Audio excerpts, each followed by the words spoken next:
அரசு பள்ளிகளில் மாணவர் சேர்க்கை விகிதம் அதிகரித்து வருகிறது.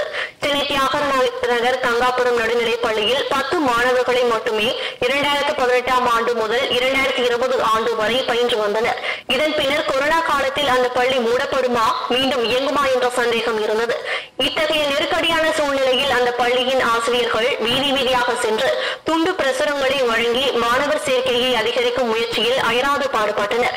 இந்த முயற்சிக்கு பலனாக இப்போது அந்த பள்ளியில் 134 மாணவர்கள் சேர்ந்துள்ளனர்.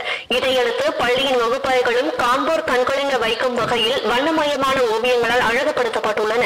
நாளை புதிய நம்பிக்கையோடு அந்த அரசு பள்ளியின் புதிய பாதை தொடங்கி இருக்கிறது. கொரோனாவுக்கு முந்தைய காலகட்டத்தில் இந்த பள்ளிக்கூடத்தில் 10 மாணவர்கள் தான் இருந்தாங்க. சென்னை மாநகராட்சியும் பள்ளி ஆசிரியர்களும் இந்த பகுதியில் உள்ள பெற்றோர்களும் எடுத்த முயற்சியின் காரணமாக தற்போது 134 மாணவர்கள் சேர்ந்துள்ளனர். கொரோனாவுக்கு பின்பு பெற்றோர்கள் அரசு பள்ளியை நம்பி அவங்க மாணவர்களை சேர்த்திருக்காங்க. இதற்கு காரணம் தரமான கல்வியை கொடுப்பாங்க அரசு பள்ளிகள்.